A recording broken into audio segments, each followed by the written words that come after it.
Dukung dakwah ini terus mengudara. Kajian gratis ini berjalan atas izin Allah dan dukungan tulus dari Anda. Bersama kita sebarkan kebaikan seluas-luasnya. Yuk jadi bagian dari tim kebaikan kami dengan mendukung operasional dakwah. Jazakumullahu khairan kasiron.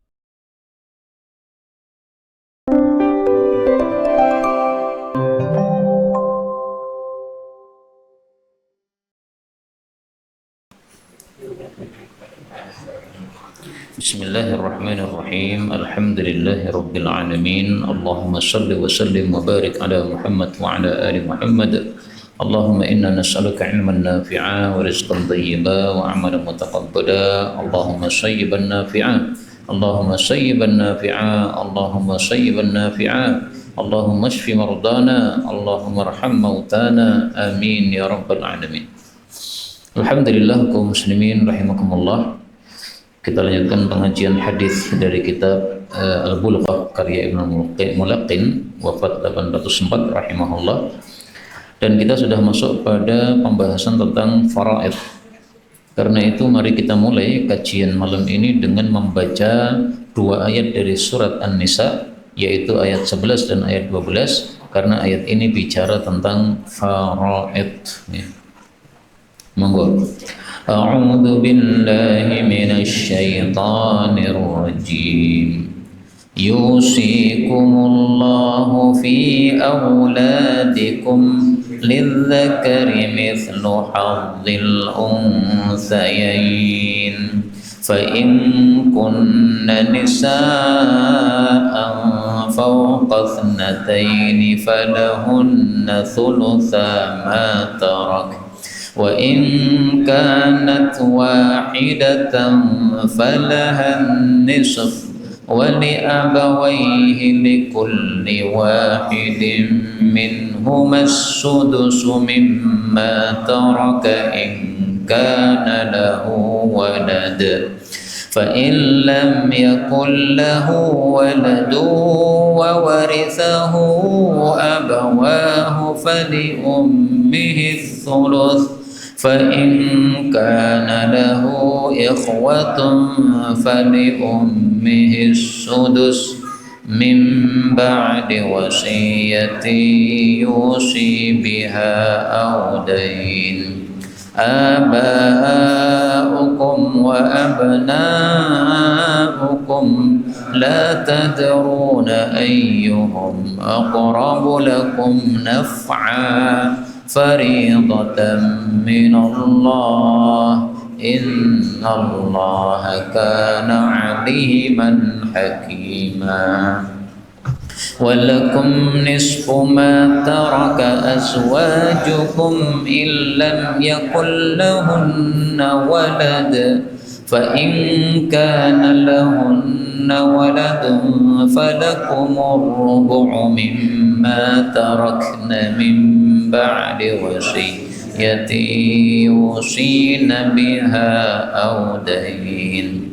ولهن الربع مما تركتم إن لم يكن لكم ولد فإن كان لكم ولد فلهن الثمن مما تركتم من بعد وصية توصون بها أو دين.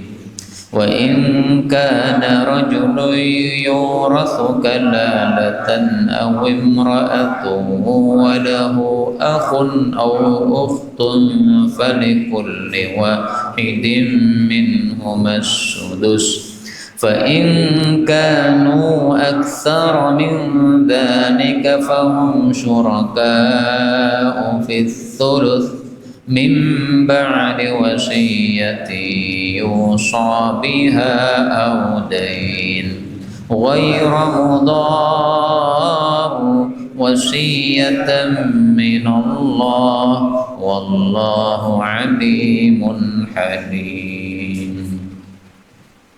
Usahakan kalau kita membaca ayat ini kita paham apa yang dimaksud dari ayat ini, karena ini adalah kunci memahami ilmu faraid. Dan dulu saya ketika ngaji ilmu faraid itu oleh guru saya dipesan, kamu apalkan dua ayat ini seperti apalnya Fatihah. Jadi membaca tanpa mikir, Pak, karena udah hafal. Itu PR-nya beliau. Maka sekarang kita buka pesantren juga, santri-santri kita wajibkan ini harus hafal seperti Al-Fatihah. Nah, mari kita bahas secara ringkas karena ini adalah untuk menguatkan ilmu kita tentang faraid sehingga nanti hadis-hadis yang kita baca bisa dikembalikan pemahamannya kepada ayat-ayat ini. Allah mengatakan yusikumullahu, Allah mewasiati kepada kalian wahai umat Islam fi auladikum, dalam masalah anak-anak kalian. Wasiatnya apa? Lidzakari, untuk anak laki-laki, mithlu hadzil unthayain, semisal bagiannya dua anak perempuan. Bagiannya berapa? Enggak disebutkan. Enggak disebutkan, itu disebut kemarin namanya asobah. Kalau disebutkan sepertiga, seperenam, itu namanya faridoh, jamaknya faraid. Kalau tidak disebutkan berarti asobah. Nah, maka bagian anak laki-laki ini adalah asobah. Sisanya berapa? Nah, nanti dibagi. Kalau ada anak perempuan, nah berarti dua-duanya menjadi asobah. Sekarang kalau anaknya cuma perempuan, Allah mengatakan fa in kunna, maka jika adalah anak-anak itu nisaan, beberapa perempuan. Beberapa itu berapa? Fauqathnataini, di atas dua, maksudnya dua atau lebih. Jadi di atas dua itu bukan tiga ya, tapi dua atau lebih. Falahunna, maka bagi mereka dua atau lebih, thulutha, 2/3 matarok, dari apa yang ditinggalkan oleh si mayit. Nah, ini namanya faridah atau faraid karena sudah ditentukan, yaitu 2/3. Pokoknya kalau ada ketentuannya itu namanya apa? Faraid namanya. Terus Allah Subhanahu wa taala mengatakan wa in kanat, dan jika adalah anak itu wahidatan, satu perempuan, falaha, maka baginya an-nisfu, separuh dari apa yang ditinggalkan oleh mayit. Nah, separuh. Sehingga di sini Allah menjelaskan 3 macam kondisi. Kondisi pertama, anakmu laki-laki sama perempuan, maka mereka asobah, anak laki-laki dikasih double daripada anak perempuan. Kondisi kedua, anakmu perempuan tapi 2 atau lebih, kasih kepada mereka 2/3. Kondisi ketiga, anakmu 1 perempuan, maka kasih kepadanya setengah. Ada satu kondisi yang tidak disebutkan, yaitu kalau kondisi anaknya cowok semua. Nah, cowok semua sama dengan kondisi pertama, Pak, yaitu asobah. Nah, maka kalau semuanya laki-laki atau ada laki ada perempuan, nah ini namanya asobah. Sisanya berapa berikan kepada mereka.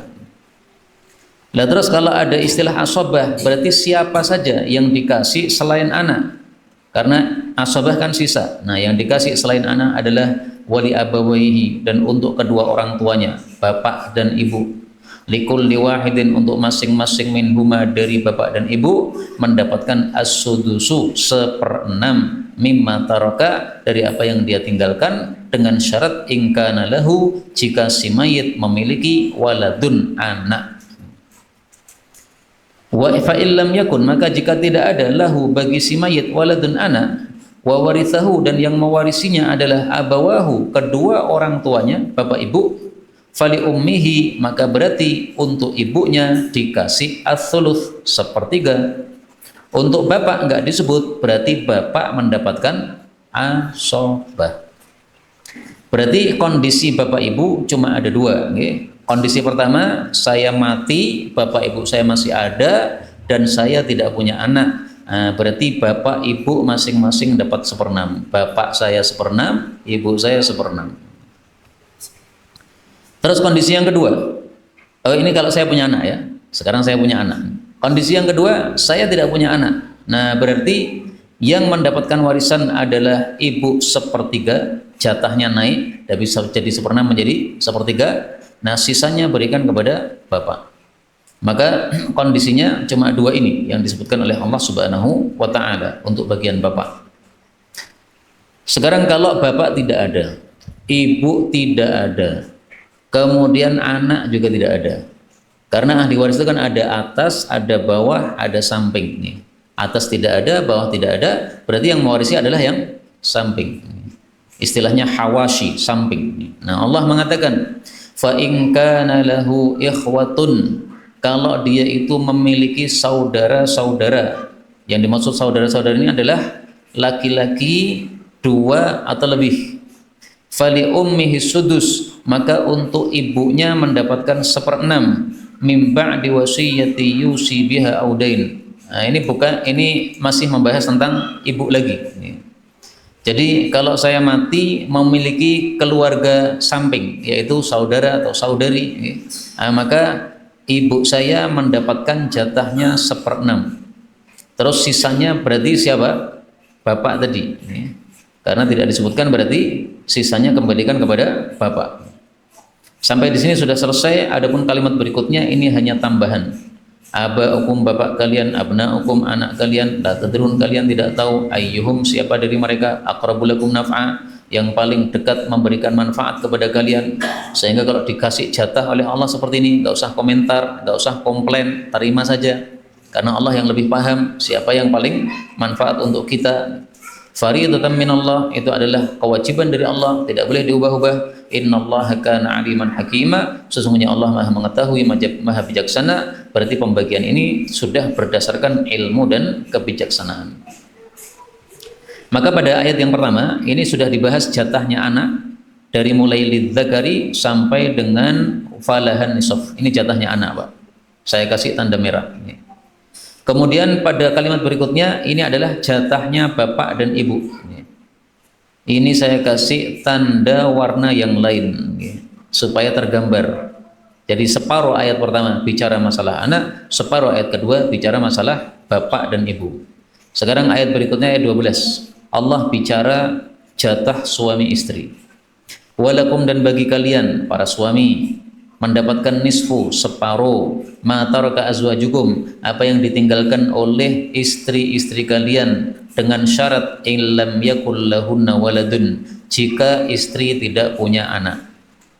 Kalau punya anak gimana? Fa in kana lahunna waladun, kalau istri punya anak, falakumur rubu, maka bagi kalian para suami 1/4 mimma tarakna, dari apa yang ditinggalkan oleh istri. Tapi tetap saja mim ba'di wasiyah, itu setelah wasiatnya diselesaikan, yusi nabiha, yang mereka wasiatkan, audain, atau setelah utangnya diselesaikan. Urutannya utang dulu, baru kemudian wasiat, baru kemudian warisan. Ini sampai di sini sudah selesai jatahnya suami. Maka saya kasih tanda di sini warna ungu. Ini jatahnya suami selesai. Dan para ulama ahli faraid mengatakan jatah yang paling gampang untuk diingat-ingat itu jatah suami istri, karena cuma 2 kemungkinan. Kemungkinan pertama, untuk suami dapat jatah setengah. Kapan? Apabila istri tidak punya anak.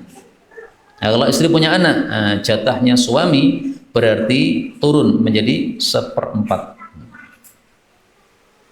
Karena itu kalau panjenengan menikahi janda kaya, nenek-nenek usia 70 tahun, hartanya banyak, tanah di mana-mana. Kemudian setelah menikah 1 tahun wafat beliau, warisannya akeh, Pak. Mau nggak nikahi janda kaya 70 tahun, hartanya banyak? Allahumma setahun lagi mati, jangan doa gitu, jangan. Masa mendoakan istrinya mati. Nah, tapi warisannya banyak, Pak, separuh dari hartanya. Sekarang jatahnya istri. Walahunna, dan bagi mereka para istri ar-rubu, 1/4 mimma taraktum, dari apa yang kalian tinggalkan wahai suami, dengan syarat illam yakul lakum walad, jika kalian tidak punya anak. Terus kalau suami punya anak gimana? Fa in kana lakum waladun, kalau suami punya anak, falahunna, maka bagi mereka istri athumnu, 1/8 mimma taraktum, dari apa yang kalian tinggalkan. Nah, sampai di sini sudah selesai bagian istri. Maka simpel bagiannya, cuma 2 kemungkinan, ada kalanya 1/4, ada kalanya 1/8. Nah, dan ini sama, Pak, istri 1, istri 2, istri 3, istri 4, jatahnya nggak berubah, 1/4. Maka kalau istrinya 4, ya 1/4 bagi 4. Istrinya 1, 1/4 untuk 1 orang. Istrinya 2, 1/4 untuk 2 orang. Meskipun misalnya saya menikahi seorang wanita usia 20 tahun, baru 1 tahun sama saya mati. Nah, jatah dia sama dengan istri saya yang sudah berpuluh-puluh tahun sama saya. Karena jatahnya sama antara istri pertama dengan istri kedua. Karena itu enak jadi istri pertama atau kedua? Ya tergantung ya. Tayyib. Dan ini sama peraturannya mimba di wasiyatin tusuna biha audain. Setelah wasiat suami ditunaikan, setelah utang suami ditunaikan. Sampai di sini sudah selesai pembagian untuk suami. Maka saya kasih tanda merah di sini. Untuk suami, untuk istri. Sekarang Allah berpindah membahas yang tadi saya sampaikan. Warisan ke atas nggak ada, warisan ke bawah nggak ada. Bapak ibu sudah mati, kemudian anak juga sudah mati ya. Bapak ibu kakek nenek nggak ada semua. Anak cucu cicit semua nggak ada. Nah, berarti yang mewarisi yang samping kita. Samping berarti saudara saudari. Nah itu yang dibahas oleh Allah pada kalimat terakhir. Wa ingkana, dan jika adalah rajulun, seseorang yurathu kalalatan, diwarisi secara kalalah. Kalalah itu definisinya tadi tidak ada warisan atas, pewaris atas, tidak ada pewaris bawah. Maka disebut kalalah karena dia diliputi oleh orang sekitarnya. Kalalah itu artinya liputan, diliputi. Sama dengan mahkota itu disebut kalalah karena dia meliputi kepala. Nah, dia diliputi yaitu diwarisi oleh samping-sampingnya. Ada orang laki-laki mati secara kalalah, awimraatun, atau ada perempuan mati secara kalalah. Yang mewarisi siapa? Walahu akhun, dia punya saudara satu laki-laki. Au ukhtun, punya satu saudari perempuan. Nah, maka jatahnya adalah falikulli wahidin minhumas sudus, masing-masing dari keduanya adalah 1/6. Jadi misalnya saya mati kalalah, saya punya satu kakak laki-laki, kakak saya mendapatkan sudus. Atau saya punya saudari perempuan, mbak saya satu tok, berarti mbak saya dapat sudus 1/6. Ini kemungkinan pertama Pak, saudara saya atau saudari saya cuma satu. Kemungkinan kedua, saudara saya atau saudari saya itu lebih dari satu, 2 atau 3 atau dan seterusnya. Fa in kanu aktsar, maka jika mereka itu adalah lebih banyak berarti 2 atau lebih, min dzalika, daripada itu, fahum syuraka fi thuluts, maka mereka itu berserikat dalam 1/3. Jadi kalau saudara saya cuma satu, maka dia dapat 1/6. Saudari saya cuma satu, dapat 1/6. Saudara atau saudari saya 2 atau lebih, dapat 1/3 mereka itu. Yang perlu digarisbawahi, kata-kata saudara atau saudari ini panjenengan tambahi sendiri, min ummin, seibu. Saudara itu kan ada 3, ada saudara kandung, ada saudara sebapak, ada saudara seibu. Nah untuk ayat yang ke-12 ini bicara tentang saudara saudari seibu. Ini yang perlu digarisbawahi cuma di sini. Karena di sini tidak ada kata-kata seibu. Dari mana taunya? Dari penjelasan para ulama. Dan sebagian sahabat Nabi kalau membaca ayat ini ditambahi walahu akhun au ukhtum min ummin. Kalau dia diwarisi oleh satu saudara laki-laki atau satu saudari perempuan seibu.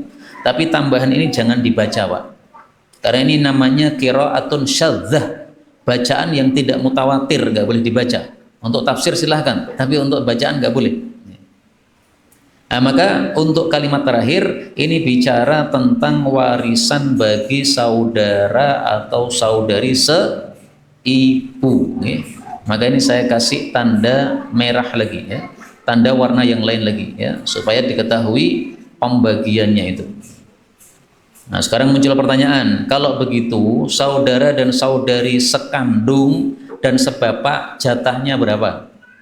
Jatahnya silahkan dilihat pada akhir ayat terakhir dari surat An-Nisa ayat 176. Nah ini, mari kita baca dulu Pak. Bismillahirrahmanirrahim. Yastaftunak qulillahu yuftikum fil kalalah in imru'un halaka laysa lahu waladun wa lahu ukhtun falaha nisfu ma tarak wa huwa yarithuha in lam yakul laha walad fa in kanat ithnatayn falahuma thuluthani mimma tarak wa in kanu ikhwatan rijalan wa nisaa falidzakari mithlu haddil unthayain yubayyinullahu lakum an tadillu wallahu bikulli syai'in alim. Nah, kita sandingkan di sini supaya lebih tergambar. Yastaftunak, mereka minta fatwa kepada engkau wahai Nabi. Qul, katakanlah, Allah yuftikum, Allah yang ngasih fatwa, bukan saya hanya menyampaikan. Fatwa tentang apa? Fil kalalah, dalam masalah kalalah. Apa itu kalalah? Yaitu ini meru'un, jika ada seseorang halaka, mati, laisa lahu waladun, tidak punya anak, juga tidak punya bapak. Maka di sini maksudnya wala walidun, laisa lahu waladun, tidak punya anak, wala walidun, tidak punya bapak. Tapi ini jangan dibaca, ini cuma penjelasan. Terus kalau tidak punya bapak, tidak punya anak, apa yang mewarisi? Walahu ukhtun, dia memiliki satu saudari perempuan. Falaha, maka bagi dia nisfu, separuh, mataroka, dari apa yang dia tinggalkan. Wahwa, dan dia saudara laki-laki, yarithuha, mewarisi saudari perempuan, illam yakullaha waladun, jika dia tidak punya anak, alias jika dia diwarisi secara kalalah. Nah, berarti kemungkinannya cuma dua.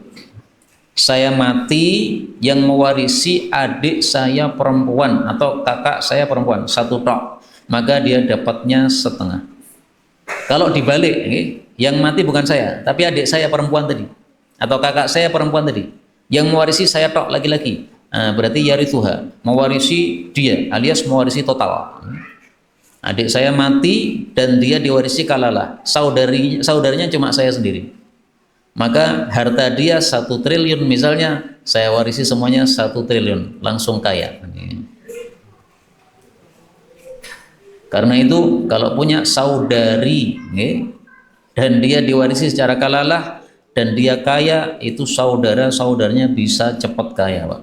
Karena yang mewarisi adalah mereka. Lah di sini saudari apa? Nah, bisa kita tambahkan di sini syaqiqatun, saudari kandung, auli abin, atau saudari sebapak. Kenapa ditafsiri begitu? Karena yang saudari seibu sudah disebutkan di ayat 12. Berarti yang ayat terakhir ini yang dua saudari yang lain, yaitu saudari kandung dan saudari seibu. Demikian juga di sini ya, saudara ini maksudnya saudara kandung dan atau saudara seibu. Ini kondisi pertama, Pak. Sekarang kondisi kedua. Fa in kanat tsnatain, kalau dua perempuan, falahuma tsulutsani, maka bagi keduanya 2/3 mimma taraka, dari apa yang dia wariskan. Saya mati dan tidak ada pewaris kecuali saudari perempuan 2 kandung, nah, maka mereka jatahnya 2/3, bukan lagi setengah. Kalau 1/2, tapi kalau 2/3. Kondisi yang ketiga, wa in kanu ikhwatan, kalau mereka itu adalah beberapa orang, yaitu rijalan wa nisaan, ada cowok, ada cewek, berarti punya saudara laki-laki, punya saudari perempuan. Falidzakari, maka untuk yang laki-laki, mithlu hadzil unthayain, semisal bagiannya 2 perempuan, maka jatahnya sama dengan kondisi anak tadi. Anak ada laki-laki ada perempuan, laki-lakinya dapat double. Nah, saudara kandung dan saudari kandung 2 orang atau lebih, maka yang laki-laki dapat double daripada yang perempuan. Nah, sehingga warisan itu sebenarnya sangat simpel apabila kejadiannya sederhana seperti yang disebutkan dalam 3 ayat ini. Makanya 3 ayat ini paling bagus kita baca, kita hafal seperti Fatihah. Baik, ini sebagai penjelasan ringkas supaya kita nyambung dengan hadis-hadis yang akan kita baca. Monggo Ustaz sekarang dilanjutkan hadis dari kitab At-Tuhfah Al-Bulghah yang diambil dari kitab Tuhfah oleh Al-Imam Ibnul Mulakkin rahimahullah taala. Monggo Ustaz. Satu, dikatakan bahwa ibunya itu kalau ada saudara-saudara itu menjadi seperempat. Iya. Jadi artinya saudaranya termasuk mewarisi atau tidak kalau ayahnya. Iya, saudara ini tidak termasuk warisi. Dia hanya menyebabkan turun saja. Jadi saudara tidak mewarisi, mereka hanya menurunkan. Ini yang ditanyakan oleh beliau yang pada kalimat ini. Pembahasan ketiga ya. Mana tadi? Oke. Mana tadi? Oh yang ini nih. Ini fa in kana lahu ikhwatun. Kalau punya saudara laki-laki beberapa orang, maka ibunya mendapatkan 1/6. Apakah saudara laki-laki beberapa orang ini, yaitu 2 atau lebih, mereka mewarisi? Tidak mewarisi, karena masih ada siapa? Bapak. Jadi bapak menyebabkan saudara itu nggak dapat. Kapan saudara dapat? Ketika tidak ada bapak, tidak ada ibu. Ketika kalalah tadi. Monggo. Ini paling kalau itu bukan yang benar. Kemudian mana pun begitu mana pun berjalan. Kayak kalau ini. Kemudian kemana anak masih hidup kemudian dibagi. Ini kemarin saya mendengar fatwa Ustadz Mudzakir, jangan dilakukan. Karena kalau Anda melakukan seperti itu, Anda seolah-olah lebih pintar daripada Allah Subhanahu wa taala. Itu fatwa beliau. Tapi mungkin yang dimaksud beliau adalah bagi dengan niatan supaya tidak terjadi percekcokan di akhir hari, maka tak bagine saiki sisan. Nah, seolah-olah apa? Menyegerakan pembagian yang semestinya setelah kematian. Tapi kalau yang dimaksud adalah seorang bapak menghibahkan hartanya kepada anak, itu hukum asalnya boleh, nggak ada masalah. Tapi yang penting masih sehat walafiat. Kalau sudah sakit-sakitan, dikhawatirkan akan mati, maka kondisinya sudah seperti orang yang mati. Dia mau hibah, mau sedekah, itu maksimal 1/3. Kenapa maksimal 1/3? Karena harta yang 2/3 itu jatahnya ahli waris. Tapi kalau masih sehat walafiat, masih bisa bekerja, kemudian dia pengen untuk bagi-bagi pada anaknya, karena melihat anak-anaknya, kok kasihan anak-anak saya tidak punya rumah. Nah, sementara saya punya rumah 5 misalnya. Nah, kemudian dia bagikan, nih anakku tak kasih masing-masing 1 rumah, 1 rumah. Nggak ada masalah. Hanya membaginya itu paling bagus adalah seperti yang dibagi oleh Allah, yaitu lidzakari mithlu hadzil unthayain. Yang cowok dikasih double daripada yang cewek. Supaya orang tidak lari dari pembagian warisan Islam. Sebagian orang tuh lari dari pembagian warisan Islam dengan cara dia bagi-bagi ketika masih hidup. Dan dia kasih anak ceweknya sama dengan anak cowok. Karena anak ceweknya dia cinta, manutan. Anak cowoknya ndablek, dia nggak seneng. Akhirnya dia kasih jatahnya sama. Nah, ini tidak boleh. Ini tidak adil namanya. Itu sama dengan pengen lari dari ayat ini, padahal Allah mengatakan faridatan minallah. Ini satu kewajiban fardu dari Allah Subhanahu wa taala. Ini perlu digarisbawahi ya. Faridah, kewajiban dari Allah, jangan diutak-atik. Nah, maka ringkasnya wallahu alam, kalau menghibahkan masih sehat walafiat tidak ada masalah. Tapi saya betul-betul Pak menyarankan kalau ada orang tua mau menghibahkan kepada anaknya supaya anaknya punya harta, punya rumah, punya tanah, itu tolong jangan dikasih semua. Karena ada kejadian seorang bapak ngasih semua hartanya kepada anak-anak, akhirnya dia sendiri tidak punya harta. Terus dia hanya nepeng salah satu anaknya. Terus dia sakit, anaknya nggak ada yang ngobati Pak. Dan dia mau berobat nggak bisa. Karena hartanya sudah dibagi-bagi. Ini anak-anak durhaka ini. Bapaknya pengen anaknya senang, begitu dia sakit malah tidak ada yang apa? Mengobati. Nah, karena itu kalau mau dibagi silahkan, insya Allah nggak ada masalah. Yang penting pembagiannya apa? Sesuai warisan Islam. Tapi jangan diniatkan untuk lari dari pembagian ini, dan jangan mengatakan bahwa ini saya bagi supaya mereka apa? tidak ada pertentangan atau pertikaian di antara mereka. Siapa yang tahu bahwasanya mereka akan bertikai di kemudian hari? Nggak ada yang tahu selain Allah Subhanahu wa Ta'ala. Bagi biasa saja, yaitu seorang bapak pengen supaya anaknya punya rumah misalnya, itu bagi biasa. Nggak ada apa tendensi apapun ketika membagi tersebut, ya hanya ingin memberikan sedekah atau apa hibah pemberian kepada anaknya. Wallahu a'lam bishawab. Ya, moga, Pak. Anak anggota itu kalau nggak ada semua kan setengah. Ya. Nah, sisanya itu kembali ke hadis yang kemarin kita baca. Berikanlah faraid kepada pemiliknya masing-masing. Misalnya tadi anak perempuan. Terus sisanya kasihkan kepada asobah. Asobah itu laki-laki paling dekat kepada si mayit. Nah, laki-laki paling dekat itu urutannya mana? Bunuah, anak itu paling dekat. Setelah anak tidak ada berarti ubuwah, bapak. Kalau bapak tidak ada berarti apa? Ukhuwah, saudara. Nah, jadi ada urutannya nanti. Nggak ada semuanya total tidak ada. Nah, kembalikan ke Baitul Mal. Kenapa? Tidak ada semuanya total. Keluarganya cuma satu ndil tok, anak cewek. Semuanya udah mati, kena tsunami. Maka kembali kemana? Baitul Mal. Kalau ada yang memerdekakan dia ketika dia dulu jadi budak, kembalikan kepada yang memerdekakan. Tapi jangan sekarang nggak ada budak kan? Nah, berarti kembalinya ke Baitul Mal. Nggak ada Baitul Mal sekarang, Pak? Ya sembuh. Saya nggak mudeng sekarang.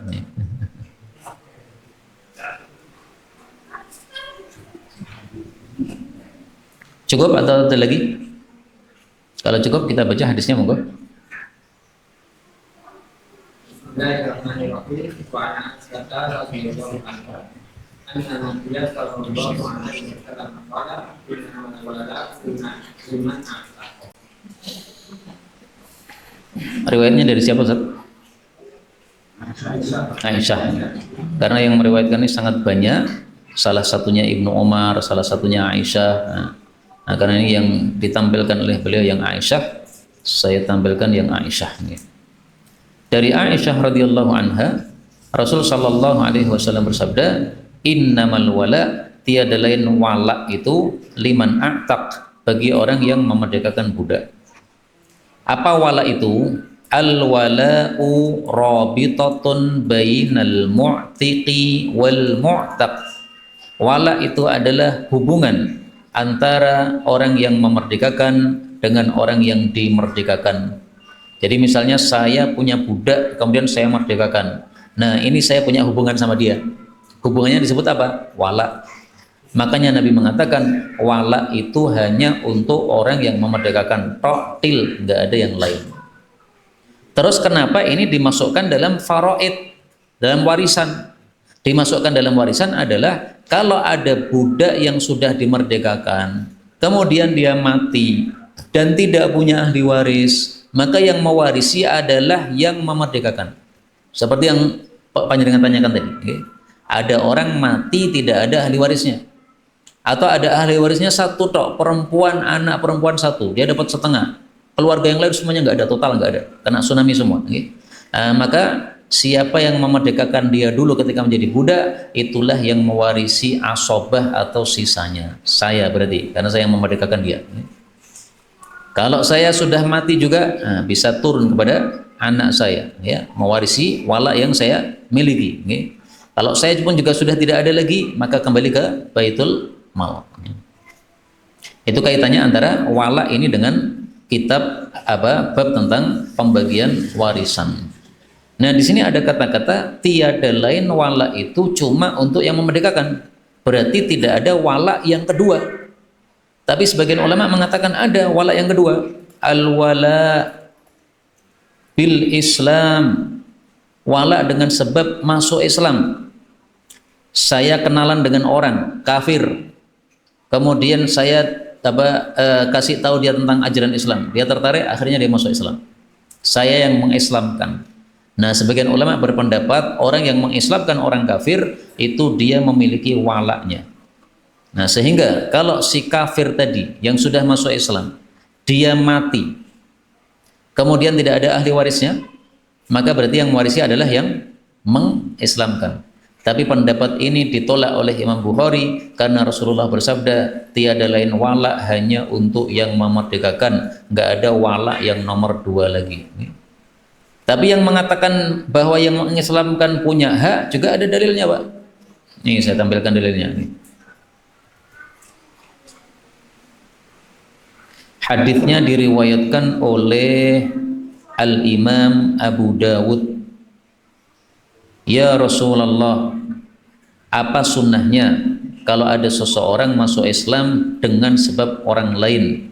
Maka Nabi menjawab, orang itu lebih berhak terhadap hidupnya dan matinya. Lebih berhak terhadap hidupnya dan matinya. Berarti ketika dia mati tidak punya ahli waris, yang mewarisi adalah yang mengislamkan. Kan jasa ini, Pak, dari kafir diislamkan, jasa besar ini, maka berhak mendapatkan warisan. Sama dengan tadi, dari posisi menjadi budak, status menjadi budak, kemudian statusnya menjadi merdeka. Ini jasa besar. Mana lebih besar jasanya? Mengislamkan orang selamat dari neraka menuju surga, ataukah menyelamatkan orang dari perbudakan menjadi merdeka? Lebih besar yang mengislamkan tadi, sehingga dia berhak mendapatkan warisannya. Karena itu saya ngikuti pendapat yang mengatakan bahwa wala bil Islam itu ada. Kenapa? Ini sahih fi Abi Dawud. Hadisnya sahih di dalam Sunan Abu Dawud. Lah terus kalau Imam Bukhari mengatakan tidak ada, kenapa? Karena Imam Bukhari berpendapat waqtalafu fi sihhati hadzal khabar. Para ulama berselisih pendapat tentang hadisnya Abu Dawud tadi. Beliau termasuk yang mendhaifkan. Sehingga karena beliau termasuk yang mendhaifkan, beliau tidak mau pakai. Intinya gitu saja. Maka dua pendapat ada, ini karena satunya nerima dalil, satunya tidak nerima dalil karena dianggap dhaif. Monggo. Tuhan kita mata benar Zaidin radhiyallahu anhu anna Nabiya sallallahu alaihi wasallam berkata, "La yadkhulu fi al-kafira wa la yadkhulu fi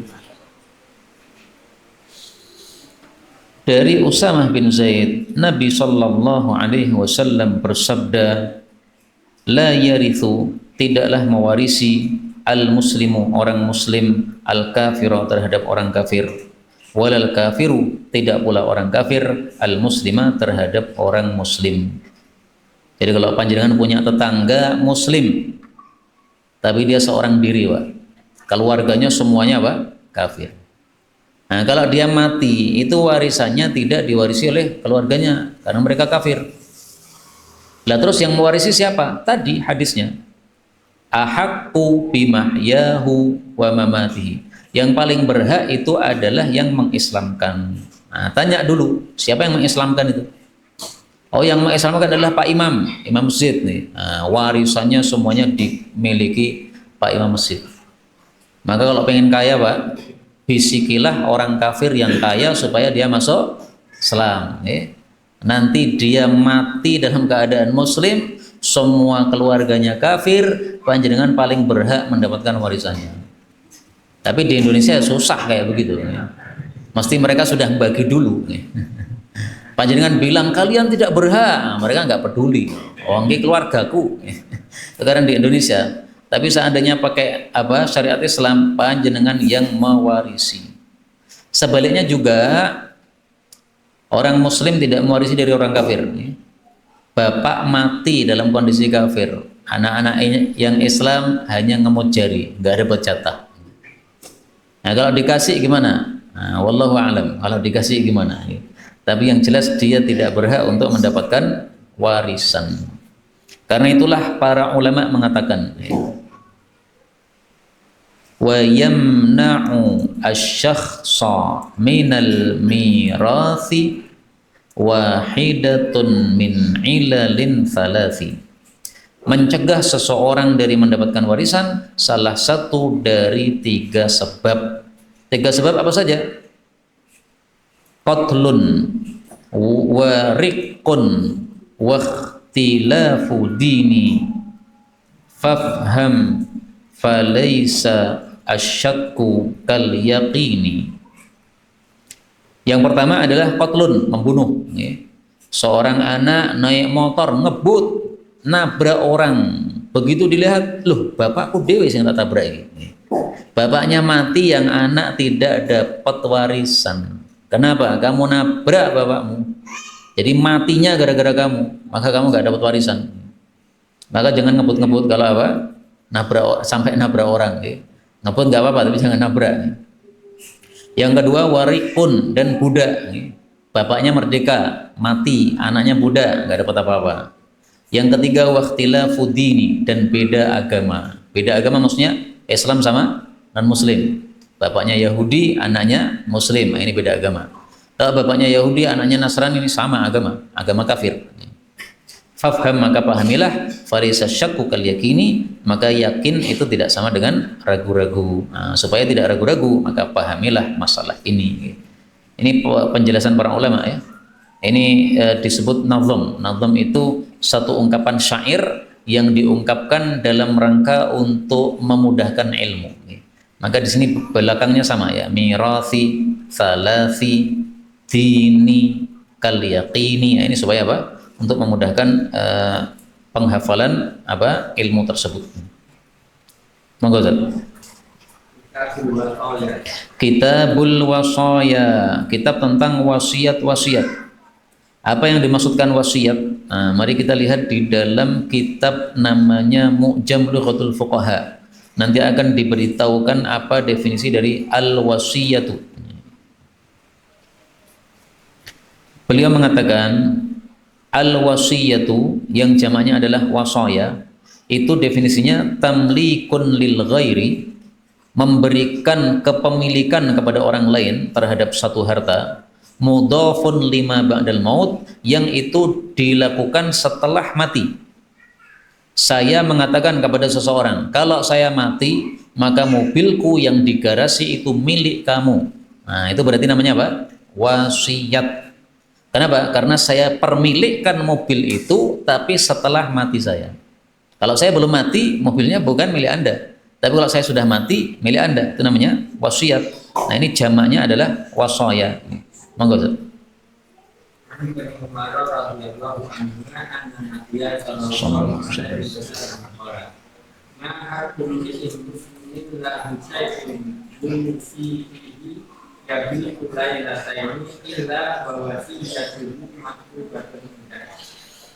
Dari Ibnu Umar gitu.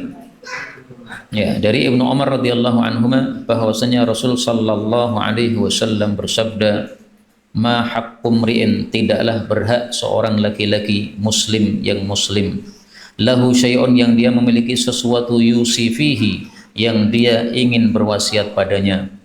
Tidak berhak apa? Tidak berhak untuk yabitu lailatain, bermalam 2 malam, illa kecuali wa wasiyatuhu, wasiatnya tersebut maktubatun indah, sudah ditulis di hadapan dia.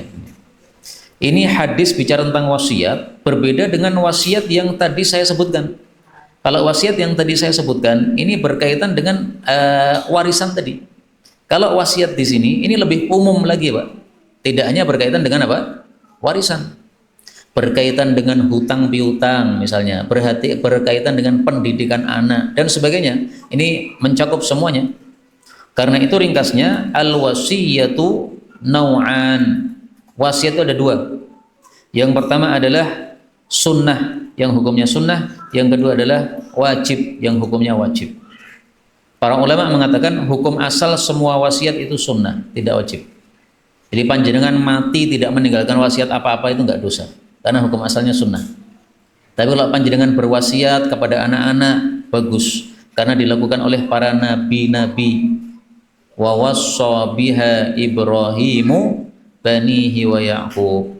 Nabi Ibrahim berwasiat kepada anak-anaknya, dan Nabi Yakub juga berwasiat. Wasiatnya, ya baniya innallaha astafa lakumuddina fala tamutunna illa wa antum muslimun. Jaga Islam, jangan sampai meninggalkan Islam. Ini wasiat, Pak. Seseorang bilang kepada anak-anaknya, kalian bersama saya hidup, saya kasih nafkah halal. Semua yang saya berikan halal. Maka tolong setelah saya mati, kalian masih jaga terus, jangan sampai makan yang haram. Nah, wasiat ini.